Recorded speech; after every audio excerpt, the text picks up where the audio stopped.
do livro Que é o Espiritismo, no qual Kardec faz algumas observações, e o título é Observações Preliminares, né, acerca de duas temáticas muito importantes. Utilizamos como bibliografia o Que é o Espiritismo, que é o livro base, no capítulo 2, Noções Elementares do Espiritismo. Utilizamos também o dicionário Michaelis, né, para a gente definir um tema. Uma palavra que é muito importante para nosso entendimento na noite de hoje. Nosso trabalho será dividido em duas partes. A primeira, acreditar nos fenômenos espíritas, e a segunda, o objetivo das reuniões.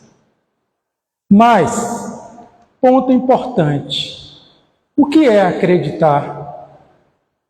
É a primeira coisa que nós temos que definir. Porque acreditar significa que algo é verdadeiro, ter como verdadeiro. Tornar-se confiável, ter confiança, julgar provável. Então, se nós estamos definindo no tema acreditar nos fenômenos espíritas, seria crer que esses fenômenos são verdadeiros. Talvez para uma grande parte esse fenômeno já é, mas é justamente este ponto que Kardec aborda lá no século XIX. E aí podemos perceber, ao final que nós definimos essa temática, será que ainda hoje temos as mesmas características que Kardec apontou no século XIX sobre a crença ou não nos fenômenos espíritas? E ele começa com um texto com uma definição bem importante. É um erro crer que basta a certos incrédulos o testemunho de fenômenos extraordinários para se tornarem convictos. Que não admite no homem a existência da alma ou espírito, também não o aceita fora dele.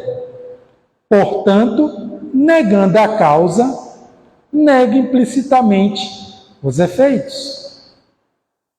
Então ele faz uma afirmação contundente que não basta ver para que uma pessoa acredite, para que aquilo se torne verdadeiro. Muitas pessoas, e nós sabemos, veem os fatos diante dos seus olhos, mas elas negam que isso esteja ocorrendo. Então não basta apenas crer. Então, vamos definir aqui quatro grupos de pessoas. Isso é apenas para efeito na nossa exposição. Não é o que acontece, porque esse universo aí é muito maior. Primeiro grupo, pessoas que só acreditam no mundo material. São pessoas que vivem apenas para a matéria, para as sensações que esta matéria física lhe traz de prazer ou de dor. Porque os nossos órgãos sensoriais é a nossa forma de interagir com o mundo. A exemplo, todos aqui estão pelo menos usando dois sentidos: a visão e a audição. A minha voz impacta o sentido da audição e a minha presença impacta o sentido da visão. Aquela pessoa que não vê, por exemplo, que nasce cega, ela só é impressionada pelo sentido auditivo. Então ela vai ouvir as minhas palavras. Então, muitas pessoas só acreditam nesse tipo de impressão sensorial. Se não é impressionado pelos sentidos, está fora da natureza. Elas creem firmemente que se não impressiona os sentidos, está fora da natureza. É um fenômeno extraordinário, excepcional. Por exemplo, todos nós estamos aí acompanhando as Olimpíadas. Quem é aquele que acompanha sabia que a nossa fadinha tinha a chance de ganhar medalha. Por quê? Porque na Olimpíada de Tóquio ela ganhou uma medalha. Então nós acreditamos firmemente pelas performances dela que ela ia ganhar. Se ela não ganhasse, ficaríamos tristes, porque não se confirmou aquela expectativa. Então, para muitas pessoas que só acreditam no material, esta percepção de que algo só acontece quando é comprovado, só assim elas acreditam. Tem pessoas que, por exemplo, ao ver um trem de alta velocidade que temos nos países europeus, deslizando sobre o magnetismo, ela não vai acreditar que aquilo é real, porque lhe falta, às vezes, o conhecimento científico para perceber que isso é uma tecnologia já dominada pelo homem, de construir uma máquina que não tem atrito, ela desliza sobre um campo magnético. Então, essa percepção do físico, do real, é o mais importante para esse grupo 1. O grupo 2 são pessoas que acreditam que algo sobrevive depois da morte, mas não sabe precisar como. É um grupo de pessoas que eu acho, talvez, num futuro, só Deus sabe, mas eu acho que sobrevive alguma coisa. Tem aquela secreta esperança de que esta matéria, este mundo que vivenciamos, não é um mundo definitivo. Até porque nós sabemos que a felicidade e a dor é desigualmente repartida no mundo.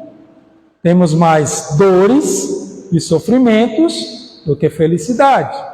Então, secretamente, esse grupo nutre uma esperança que haja algo que faça sentido esse mundo de dores que temos.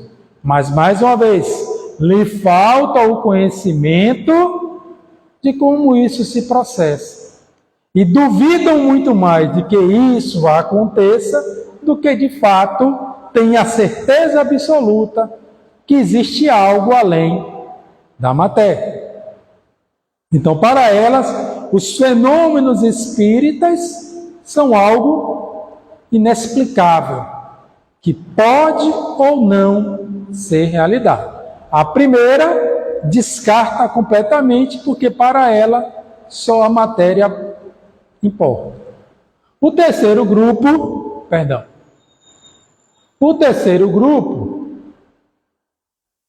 são pessoas que acreditam que algo sobrevive depois da morte, mas não aceitam a existência do espírito. Existe um grande número de pessoas que aceitam, que algo sobrevive além da matéria, mas não aceitam a existência do espírito.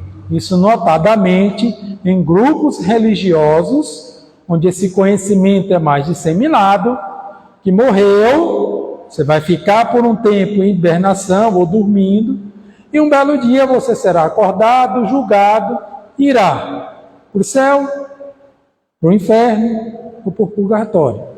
Então algo sobreviveu, mas o espírito, como um ser pensante, independente da matéria, não. Porque já esse grupo acredita que o corpo, mesmo após ser dissolvido, ele vai retornar. Dentro desse grupo também, podemos colocar aquelas pessoas que aceitam que haja algo depois da morte, mas não aceita, por exemplo, o postulado reencarnacionista.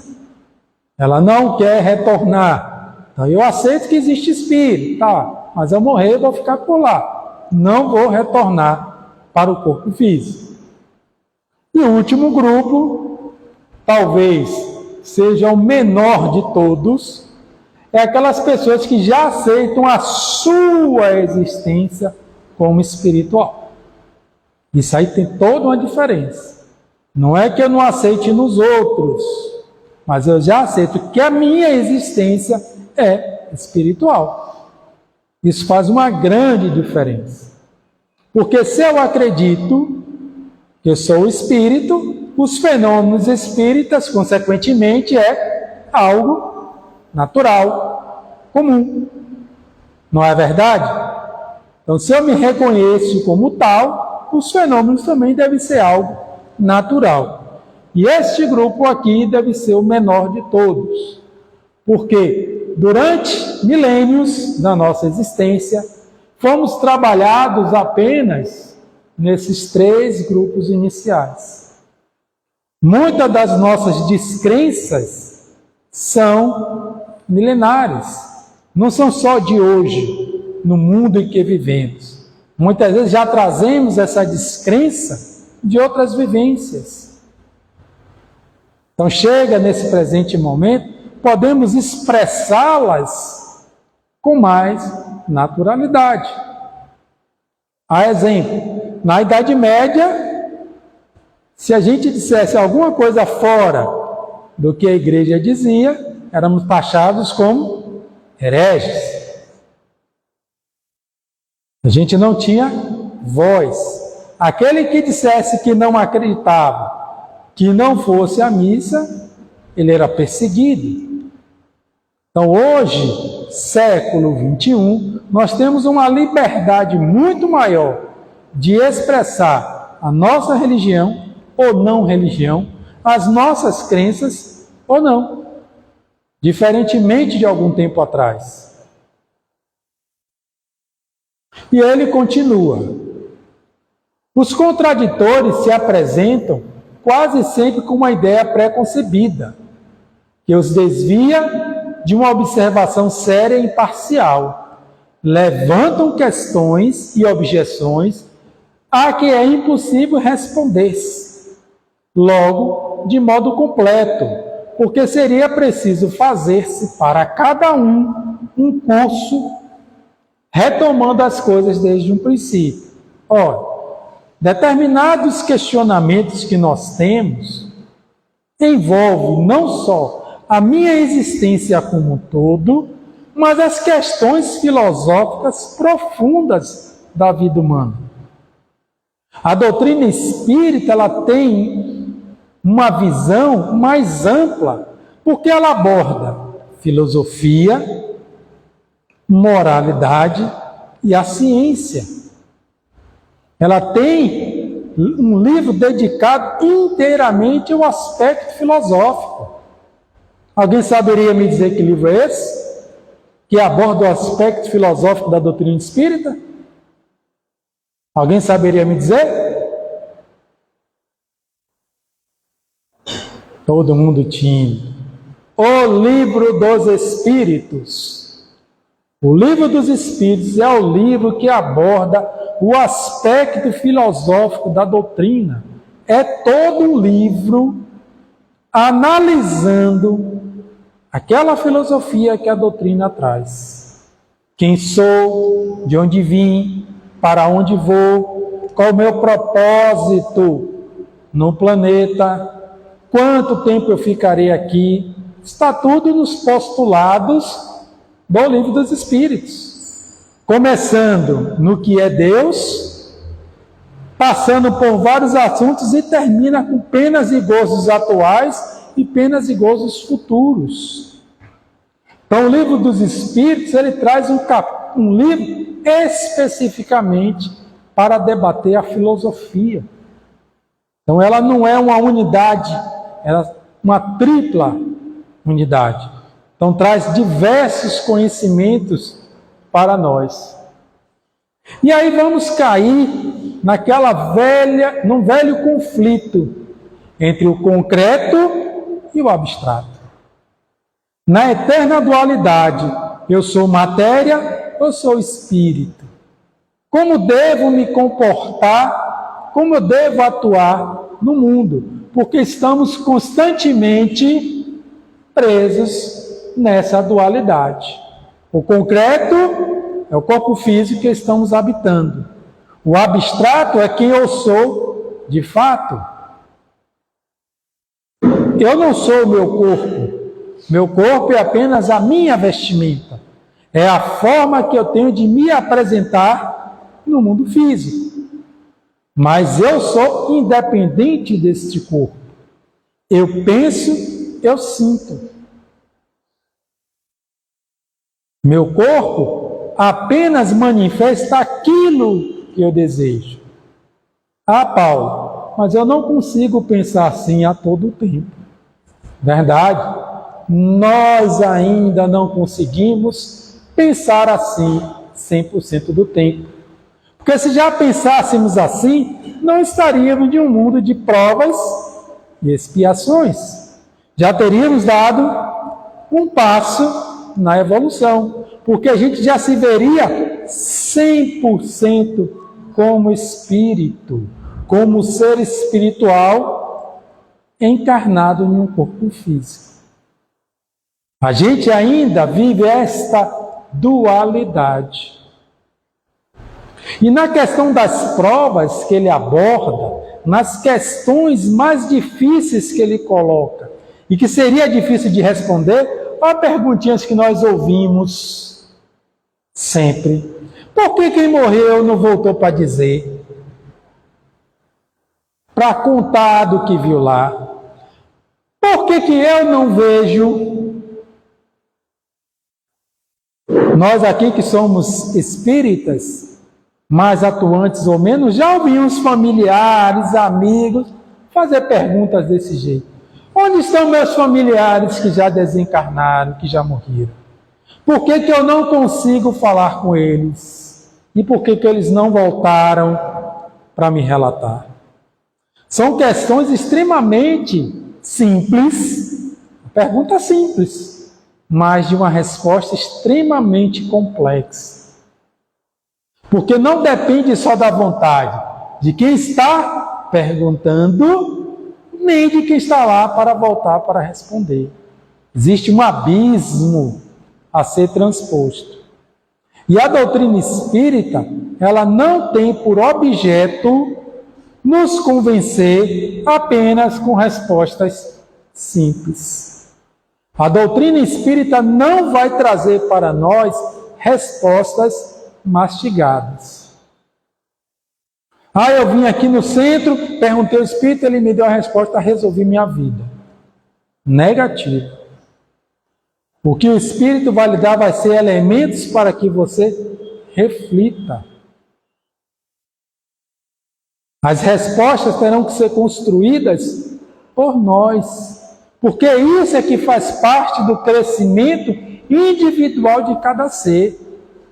A construção dessas respostas.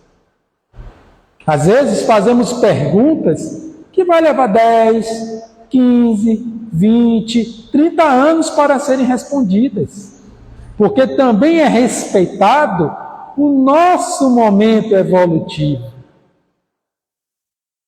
Às vezes a gente faz uma pergunta dessa aqui, por que eu não vejo minha mãe ou meu pai que faleceu? Mas será que naquele momento eu tenho condições de saber essa resposta? Será que eu estou preparado psicologicamente para saber o destino daquele ente que eu tanto amo?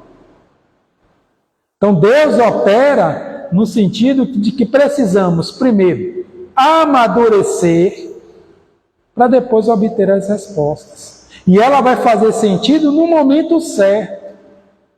Temos muita ansiedade quando nos deparamos com os fenômenos espíritas. A principal dela é essa aqui, ver os entes que já se foram. Porque a doutrina espírita diz o quê? Somos espíritos. Aquele que já se foi, não morreu. Ele só deixou o corpo. Qual é a nossa primeira ansiedade? Ver os nossos entes queridos. Mas será que, de fato, naquele momento estamos preparados para a resposta? Será que estamos preparados para perceber que o nosso ente querido está bem, por exemplo? Está feliz em uma outra dimensão, dando prosseguimento à sua vida? E podemos achar, poxa, ele foi e não está nem ligando para mim. Ou se a gente souber que um ente querido nosso está em estado de sofrimento, por consequência das suas próprias ações, será que vamos ficar tranquilos? Então, dentro desse intervalo, temos um mundo de coisas que podem ocorrer. Então, às vezes, precisamos primeiro amadurecer. E esse amadurecimento, muitas vezes, vem com os embates da vida, com as dificuldades que nós vamos superando dia a dia. A sabedoria não vem na adolescência, não vem no início da fase adulta. A sabedoria vem como já passamos por diversas dificuldades, as superamos, vamos diminuindo as nossas ansiedades e vamos começar a refletir as atitudes que tomamos. E aí começamos a ter sabedoria. E aí a resposta, quando a gente menos espera, a resposta chega. Através de um sonho. Puxa, sonhei com aquele ente querido. Aí você acorda todo leve, sorridente. Porque às vezes a resposta não é para você encarnado, é para você espírito. Porque a sua pergunta às vezes foi tão complexa, não é para o seu consciente. Porque o nosso consciente é apenas uma pequena fração do que somos. Nosso verdadeiro eu é esse consciente, mas todo inconsciente que nós temos que está adormecido. Esse é o nosso verdadeiro eu. E as respostas às vezes chegam para o nosso verdadeiro eu, não para o presente momento. Continuando. Quem não conhece o Espiritismo, supõe-se que se pode produzir fenômenos espíritas, como se faz uma experiência de física ou química. Daí a pretensão de sujeitá-los à sua vontade e a recusa de se colocar nessas condições necessárias para os poder observar. Não admitindo como princípio a existência e a intervenção dos espíritos, ou pelo menos não conhecendo a sua natureza, nem seu modo de ação, esses indivíduos se comportam como se operassem em matéria bruta.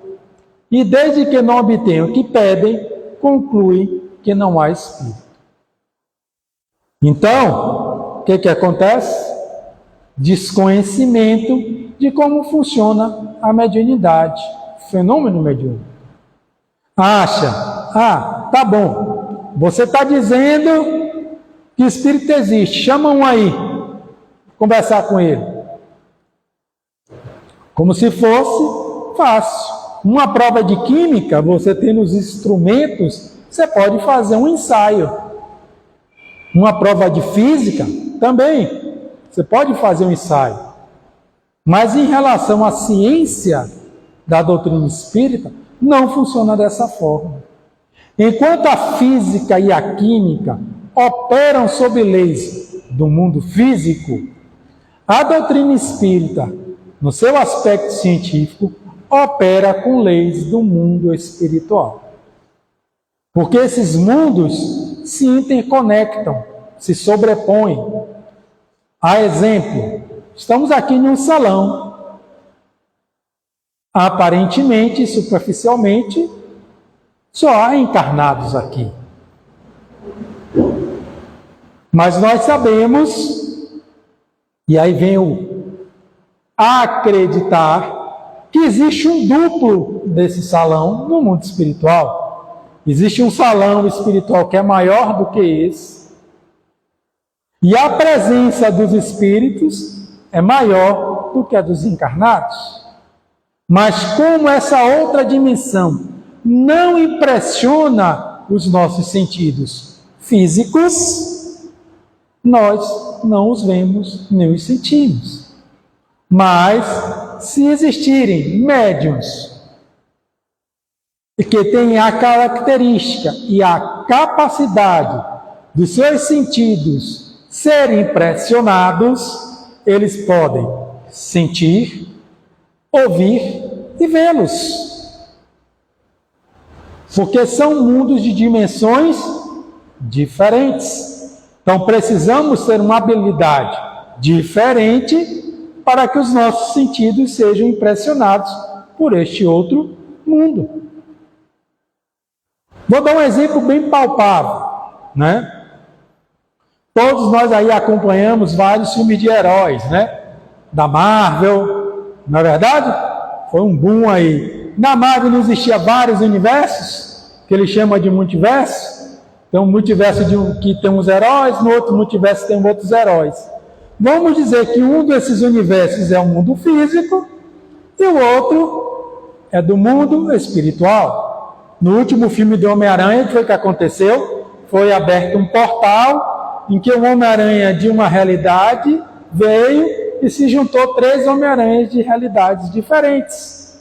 Então precisou de quê? Um portal para furar a barreira entre os universos que estavam ali, lado a lado, mas eles não se viam, não se impressionavam. Então teve um ato mágico que se criou um portal. Ora, o portal para o mundo espiritual é a mediunidade. A mediunidade cria esse portal, falando a grosso modo, em que o médium pode ver, sentir, ouvir ou até mesmo operar determinados fenômenos. Minha mão não está aqui, viu? Operar determinados fenômenos de efeito físico que podem ocorrer a depender da necessidade. Para recordarmos, a doutrina espírita começou, sabe com o quê?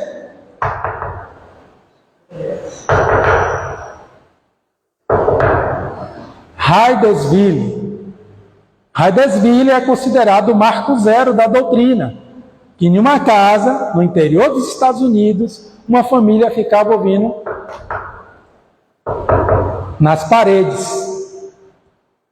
E a partir de uma investigação foi descoberto, né, que ocorrera um evento violento nessa casa e um espírito estava ali preso.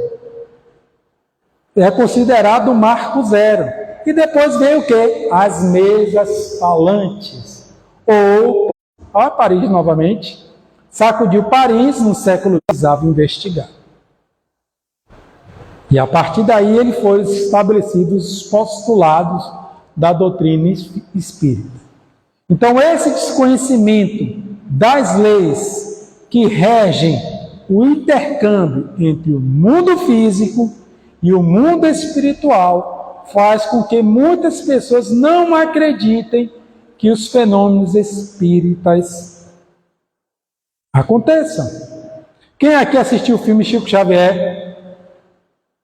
Lembra lá dos 2 repórteres que se fingiram ser americanos? Chico já estava ressabiado com a imprensa brasileira. Que ele falava A, eles escreviam que ele disse B e C.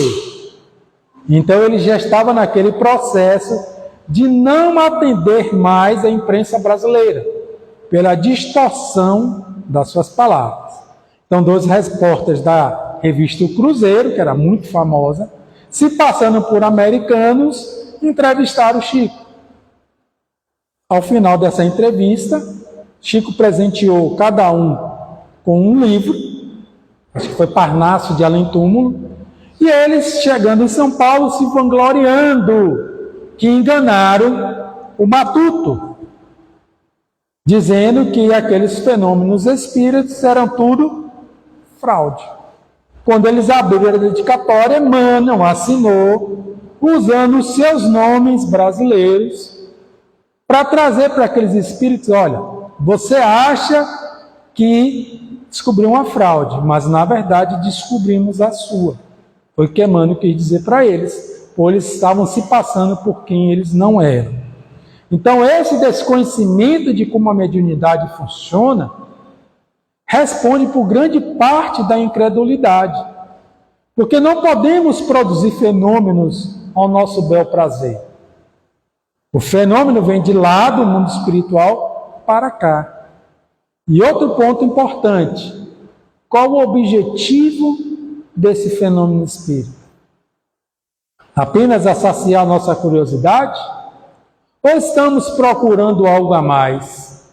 Porque quando temos apenas o desejo de saciar nossa curiosidade, na grande maioria das vezes, vamos sair decepcionados ou vamos sair fortemente enganados.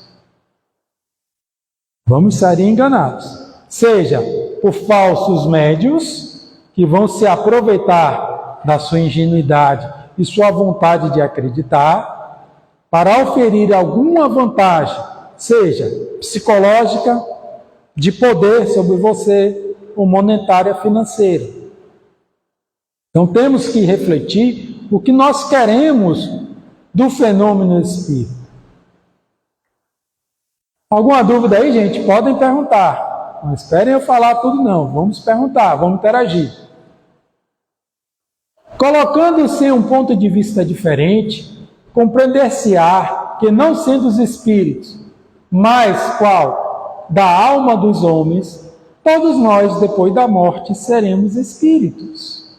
E que nessas condições também estaríamos poucos dispostos a servir de joguete para a satisfação da fantasia dos curiosos. Olha, isso é um fenômeno humano. Quem que quer aqui ser alvo de brincadeiras, de joguetes, de testes?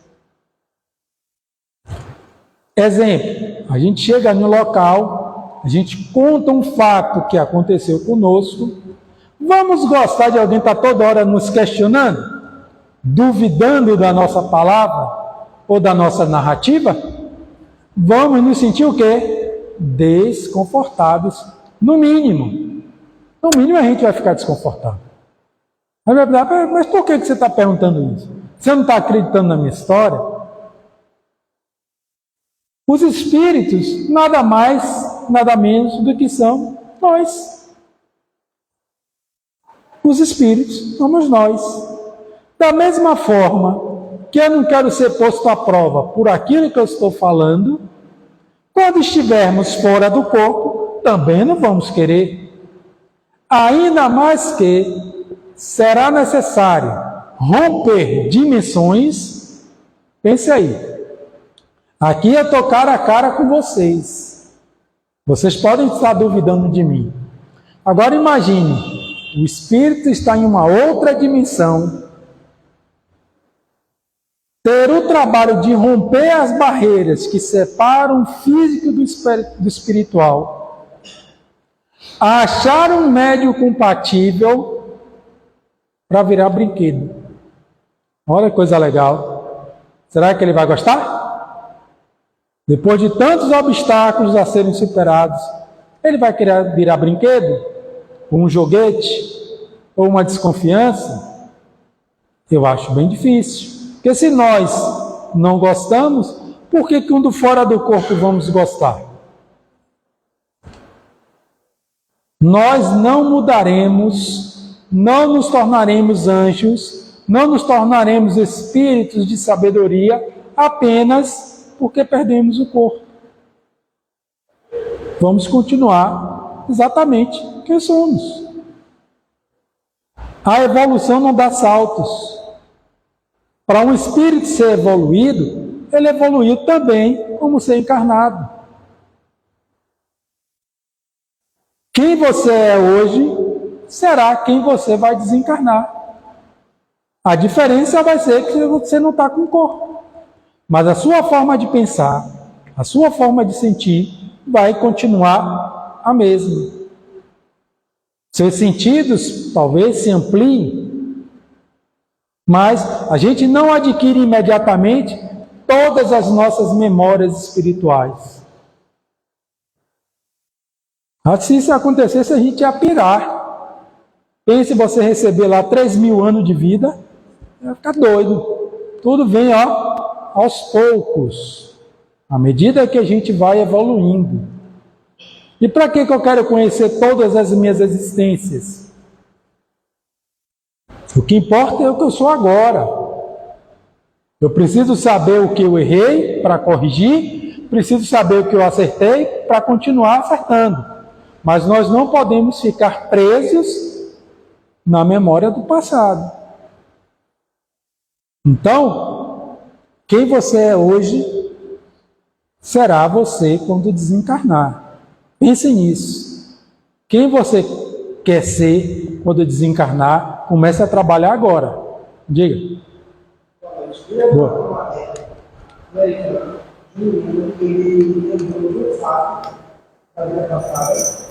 Ele tinha trabalho de qualquer cagada. Aí saiu, tinha comido fronteira, levava o casa. Morava na família do papai. E tipo assim, ele falou que morreu as portas e ele continuou lá, na virtual, frente.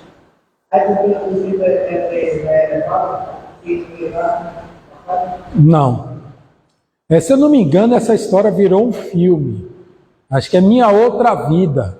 Que o menino tem 5 anos de idade, não sei se é esse o caso que você está narrando, que ele narra tudo o que ele viveu, ele levou a tua família na casa, disse que era o pai, disse que era a mãe, tinha uma marca de nascença. O que ocorreu aí é que ele reencarnou. Ele simplesmente reencarnou e se lembrou da sua outra existência. A elevação não é patente pela minha memória. O que vai traduzir que o espírito é evoluído ou não é o seu comportamento moral. O comportamento moral diz se o espírito é evoluído ou não. Porque podemos ter uma grande inteligência e já tem uma evolução. Inteligência também é sinônimo de evolução, mas aplico a inteligência para o mal. Então, ainda me falta algo a ser evoluído, que é a minha moral. Então, eu só posso considerar um espírito evoluído quando eu tenho a moral. O que aconteceu nesse caso aí foi que o espírito reencarnou para dar continuidade ao seu processo evolutivo, só que ele lembrava de aspectos da sua outra existência. Parece que nesse filme é Minha Outra Vida. Ele morreu realmente em um acidente e levou, que a família tinha condições, aí foi procurar e achou. E tem um livro e um filme. Eu não tenho certeza se esse é o título. E se eu não estou enganado, a gente já exibiu esse filme aqui no Cine Satrasca. A gente já exibiu, a gente já teve um debate sobre esse filme aqui há muito tempo. Eu não sei se eu tirei a sua dúvida. Então, nessa condição que o espírito, não se está sujeito a brincadeiras ou a joguetes, tem uma questão muito importante a considerar. Será que ele já aceitou a própria morte? Como eu estou dizendo, a gente não muda quem a gente é. Se você não aceita a morte agora, não é quando você desencarnar que você vai aceitar. Você vai continuar não aceitando. Muitos espíritos, mas muitos mesmos, criam ilusões poderosas na sua casa mental para permanecer vinculado às energias materiais. Então, eles continuam vivenciando a vida material da mesma forma. Tem muitos que nem sabem que desencarnou. Não sabe. A diferença, a espiritualidade amiga diz que a diferença entre estar encarnado e desencarnado é muito tênue. É muito tênue. Vamos fazer uma experiência? Quem está de sandália solta aí, tira a sandália. Quem está com relógio, tira o relógio aí, que é mais fácil. Tira o relógio, relógio é melhor. Tira o relógio. Quem está com relógio aí. Quem está com o celular no bolso, bota na cadeira. tiramos uma parte da... Então, tire. Pronto. Vocês mudaram alguma coisa em você? Mudou alguma coisa? Quem você é, quem você pensa, quem você sente? Não. É exatamente a diferença do corpo para o espírito. Quanto mais imersos formos na matéria, menos vamos perceber a diferença. Por isso que tem muitos companheiros que desencarnam e não sabem que desencarnou. Não sabem. Porque para ele continua tudo igual. Como ele não acredita, lembra lá do incrédulo? Do grupo 1? Ele não acredita na vida espiritual. Então, quando acontece o fenômeno do desencarne, que é para todos, absolutamente para todos, ele continua vivendo. Sai de casa, vai pegar o ônibus para ir para o trabalho, vai para o trabalho, ou então se perde, fica vagando, procurando algo que ele não acha, fica preso, eu não sei onde estou, porque ele não acredita. Então, nesse momento, como é que um ente querido vai contactá-lo se ele nem sabe que desencarnou? Que condições ele está no mundo espiritual? Quando ele sabe, vamos agora para outra ponta. Você sabe, está no mundo espiritual, está numa colônia, está bem. Ele vai ter permissão para vir visitar o familiar? E se essa visita perturbar o equilíbrio dos familiares? A providência divina age ao nosso favor. Uma visita dessa de um familiar pode nos desequilibrar. Porque vamos, ao longo do tempo, nos acostumando com aquela ausência, eu já passo a palavra a você, nos acostumando com aquela ausência, vai ficando menos dolorido, e a depender do nível do sentimento, essa dor nunca cessa, porque ainda, no fundo do nosso ser, achamos que a morte é o fim da vida. Aí vem um familiar, se apresenta para nós. Então aquilo estava sendo lentamente curado, pode acontecer o quê? Reabrir a velha ferida. Então a espiritualidade amiga, ela pondera tudo. Até para um contato nosso de um ente querido, tem que ser avaliado profundamente que impacto essa visita vai ter naquele que solicita. Às vezes o ente querido está perto, mas ele não pode se comunicar. Para não desequilibrar aquela pessoa. O recado vem e muitos familiares, quando estão equilibrados, se tornam nossos protetores familiares, mas eles não se apresentam. Para respeitar o livre-arbítrio do encarnado e não lhe perturbar o psiquismo. Diga. Quando a pessoa vai para casa, pede de como isso para casa, eles não aceitaram o erro. Pode ser, possivelmente. Todos ouviram a pergunta? Ele perguntou o seguinte: você mora numa casa, você vê vultos. Ele está perguntando se são espíritos de pessoas que não aceitavam a morte. Pode ser isso. Pode ser espíritos que já sabem que desencarnaram, mas não conseguem se desligar do mundo físico.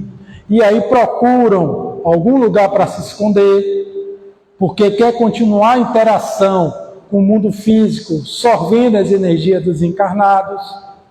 Pode ser um espírito que não sabe do que está acontecendo, viu uma porta e entrou. Pô, aqui eu estou bem, ninguém está me vendo. Ele não entende porque que ninguém vê ele fica lá na dele. Tem outros que nos querem mal, vem nos perseguindo aí desde as outras encarnações, nos acha pelo nosso psiquismo.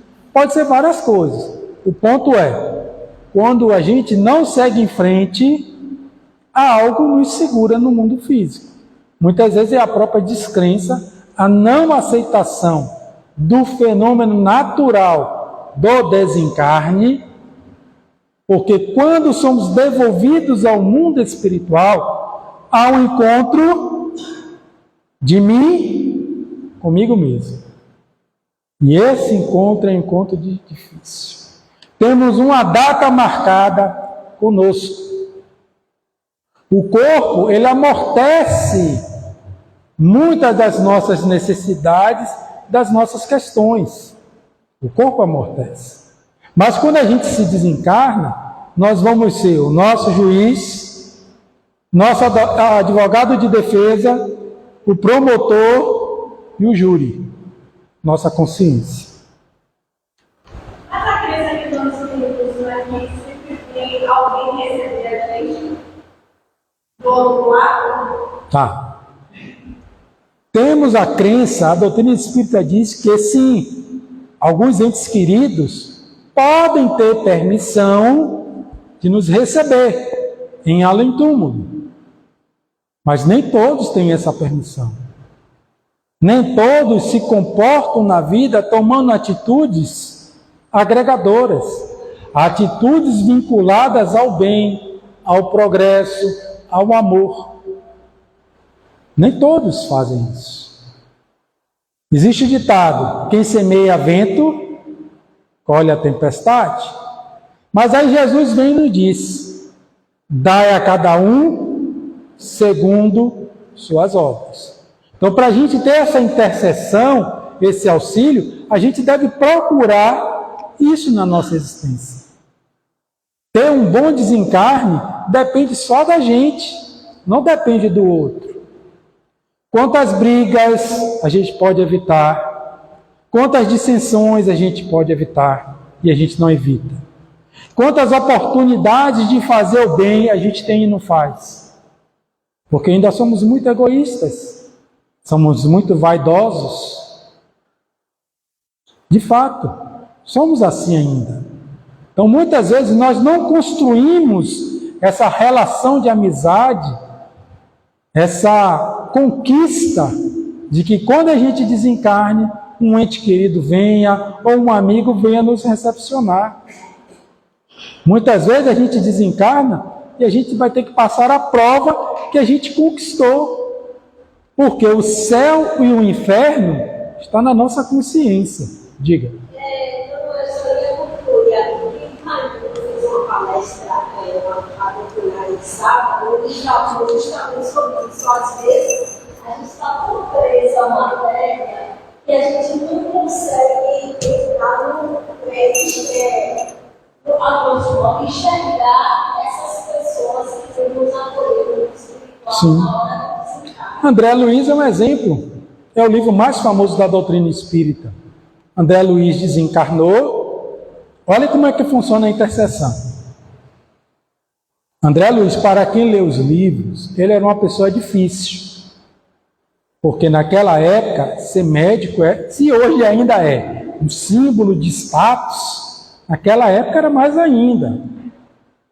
Então ele era um ser reconhecido na sociedade carioca.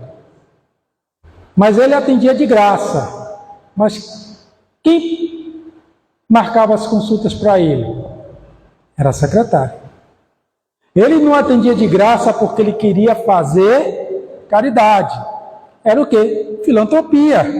Olha, eu tenho umas pacientes, mas eu atendo os pobres de graça. Eu sou médico.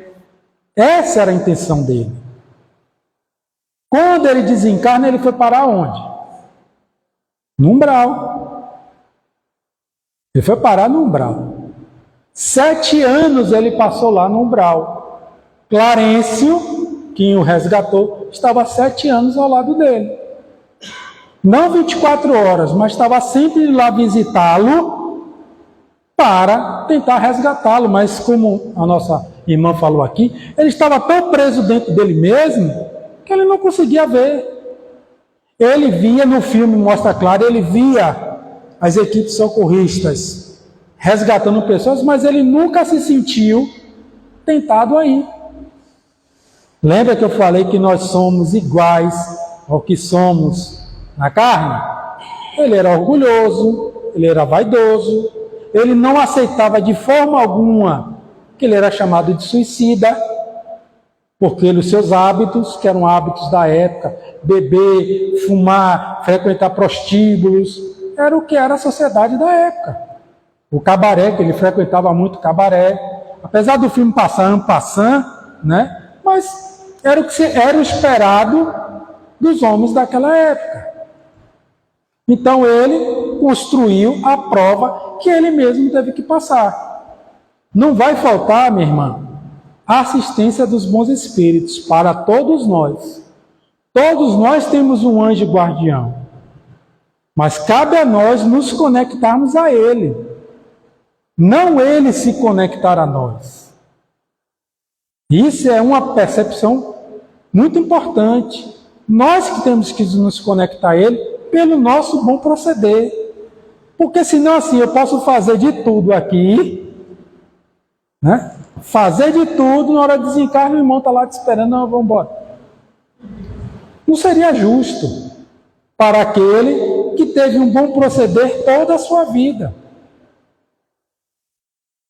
A nossa outra parte familiar, que não reencarnou, sempre vai nos ajudar. Aí eu te pergunto, a gente quer ouvir? A gente muitas vezes fala que Deus não nos ajuda, que acontecem as coisas na nossa vida, mas a gente não recebe a ajuda de Deus. Quantos amigos vêm? Olha, se você quiser conversar, eu estou aqui. Quantas vezes a gente ouve, pô, você já parou para pensar direito nisso? Tenha calma, esfria a cabeça. Esfria a cabeça, depois você decide isso. Não tome nenhuma atitude intempestiva. Isso é a providência divina atuando na nossa vida. Não precisa algo espetaculoso, grandioso, a ajuda vem em gotas. Então, se a gente muitas vezes não aceita encarnado, vai aceitar desencarnado? Não aceita não, meu irmão. Não aceita não. A briga é conosco mesmo, não é com o outro. É a gente vencer a nós mesmos. Diga, Raio. Cima dessa pergunta dela. Se porventura eu desencarnar, ver esses familiares me resgatar, e se eu não quiser eles me levam em qualquer jeito?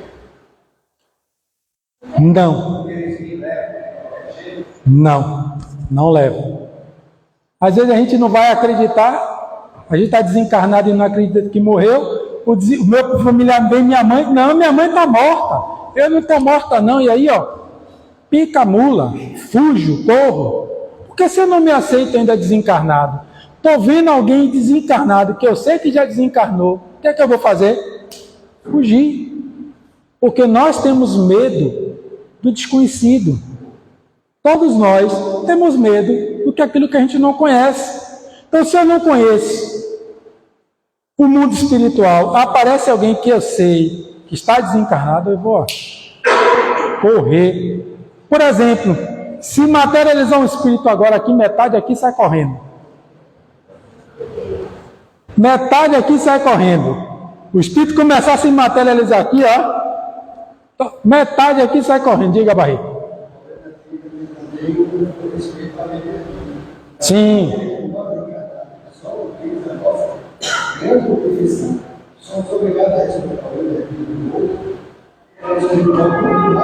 Sim. Exatamente.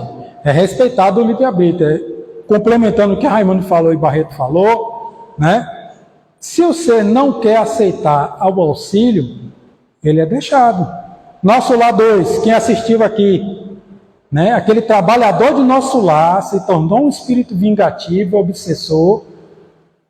Um instrutor foi lá resgatar ele, ele não aceitou. Só depois de 30 anos que ele aceitou ser resgatado. Em nenhum momento foi forçado a ele a ir para o nosso lar de qualquer jeito. E o filho dele, que ele tinha por obrigação receber aquele ser, não aceitou, afundou mais ainda no umbral. Então o livre-arbítrio é respeitado. É respeitado. Bom, a palestra está boa, as perguntas foram melhor ainda, mas nosso tempo findou-se, né? A outra parte de reuniões espirituais eu aconselho que peguem o livro, né? Lá, façam uma lida lá no capítulo, e vocês vão ver o que ele fala de reuniões sérias ou não dentro da doutrina.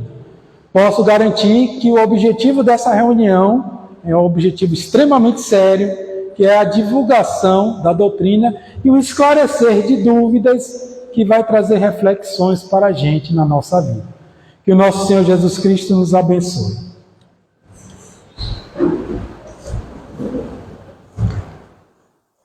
Obrigada, Paulinho.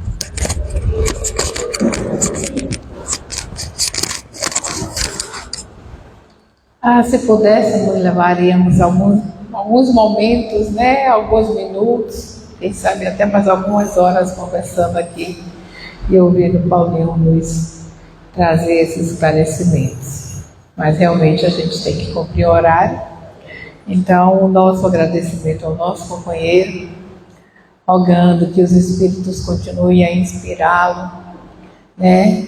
E externar a nossa gratidão por esse trabalho, por esse momento, né, em que ele nos trouxe esclarecimentos tão importantes acerca da nossa realidade enquanto Espíritos eternos, a importância, como ele trouxe, de nós nos conhecermos, de certa forma, de mergulharmos na nossa essência para identificar em que estágio nós estamos, buscando estudar, esclarecer, entender a realidade da vida, do mundo espiritual, para que quando a gente venha, né, a ser chamado de volta à nossa verdadeira pátria, que é o mundo espiritual, a gente esteja em condições, já com a certeza de que a gente está aqui de passagem, que nós somos espíritos, vivenciando apenas uma experiência humana, e que nós retornamos para a nossa realidade espiritual,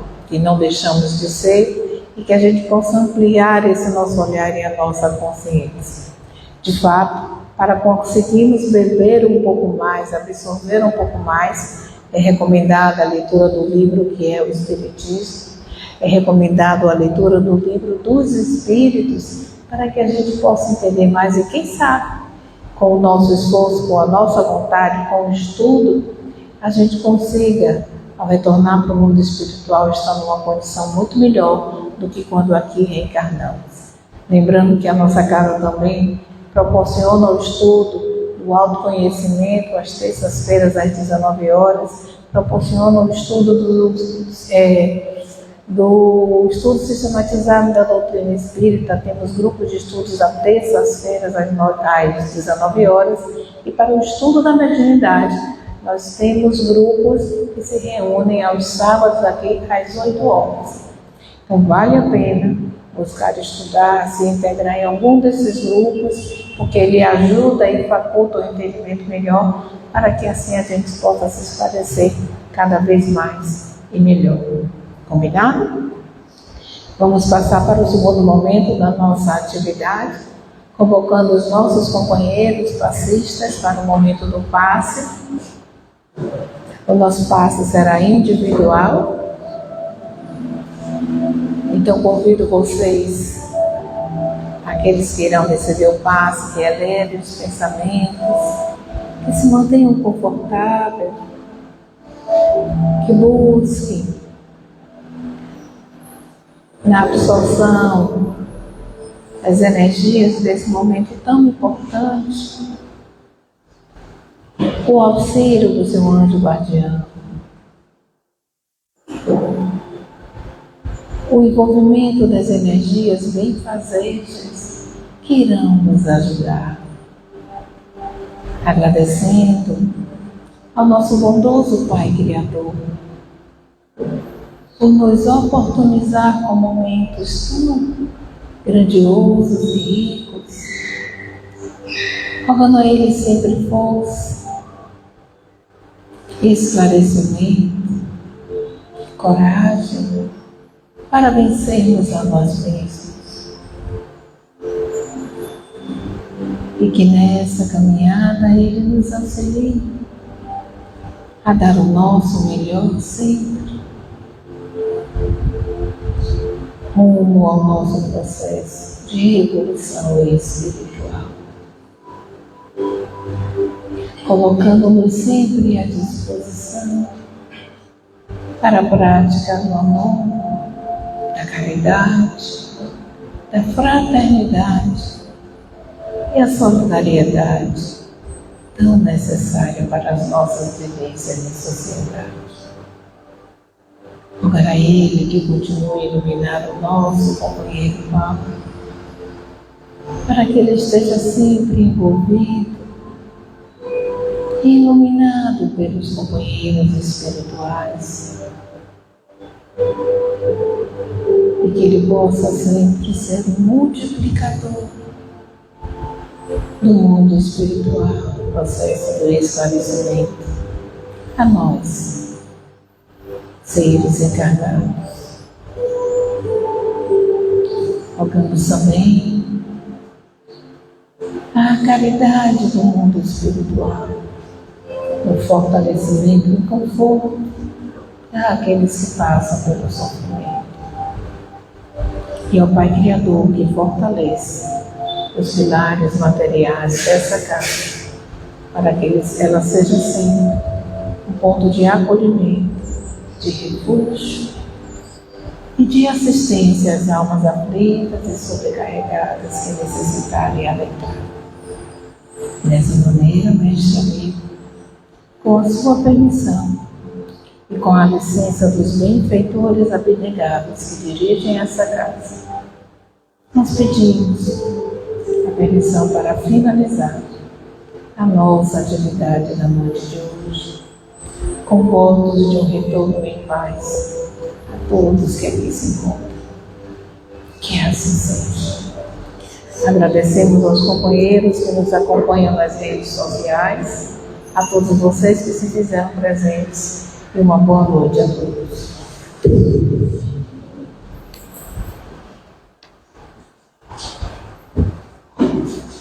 Às vezes eu tenho a nítida sensação de que o tempo é pouco para a gente conversar.